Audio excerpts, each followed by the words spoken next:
రాష్ట్రంలో దళితుల హక్కులు నా పేరు విధంగా కూటమి ప్రభుత్వ పాలన విజయనగరం జిల్లా దళిత సంఘాల ప్రతినిధులు అంబేద్కర్ ఇండియా మిషన్ విజయనగరంలోని ప్రెస్ క్లబ్ లో బుధవారం ఏర్పాటు చేసిన కన్వీనర్గా సేవలు అందిస్తున్నాను. ముఖ్యంగా దళిత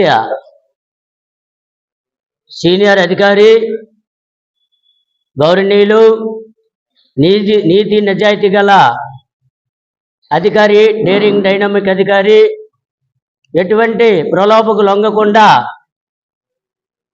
గత ప్రభుత్వంలో కానీ అంతగత ప్రభుత్వంలో కానీ ఈ ప్రభుత్వంలో కానీ ఎప్పుడైనా సరే నీతి నిజాయితీగా ఉండి దళిత ప్రజల సంక్షేమం కోసం పాటుపడిన నిజాయితీ పరులైన మానిశ్రీ పివి సునీల్ కుమార్ గారిని ఈ కూటమి ప్రభుత్వం పోస్టింగ్ ఇవ్వకుండా అవమానపరచడం విజయనగరం జిల్లా అంబేద్కర్ ఇండియా మిషన్ తరపున మరియు విజయనగరం జిల్లా దళిత సంఘాల జేఏసీ తరపున తీవ్రంగా ఖండిస్తున్నాం. సునీల్ కుమార్ గారు మచ్చలేని అధికారి మరియు కేంద్ర రాష్ట్ర ప్రభుత్వాల ద్వారా కూడా ఆయన సిన్సియారిటీ గుర్తించి ఏ ప్రభుత్వాల అధికారి నుంచి అవార్డులు పొందిన అధికారి మానిశ్రీ పివి సునీల్ కుమార్ గారు.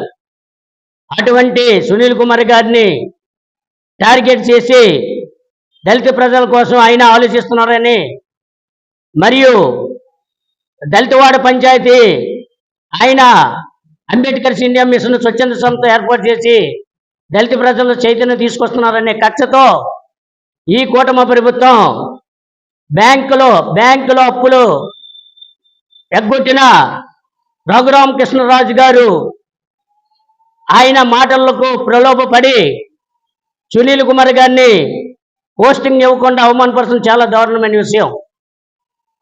దాన్ని ఆంధ్రప్రదేశ్ దళిత సమాజం కూడా తీవ్రంగా వ్యతిరేకిస్తుంది.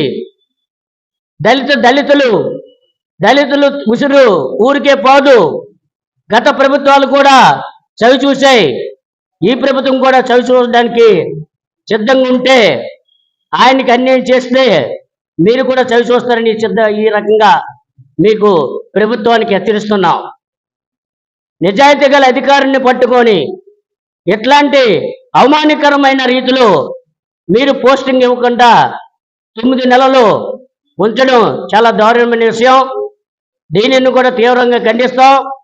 ఇప్పటికైనా ప్రభుత్వం రఘురామకృష్ణరాజు గారి మాటలను పక్కన పెట్టి ఆయనకి పోస్టింగ్ ఇచ్చి గౌరవప్రదంగా నిలబడతారని దళిత సంఘాల తరపున అంబేద్కర్ ఇండియా మిషన్ తరపున రాష్ట్ర ప్రభుత్వానికి విజ్ఞప్తి చేస్తూ హెచ్చరిస్తున్నాం. జై భీమ్.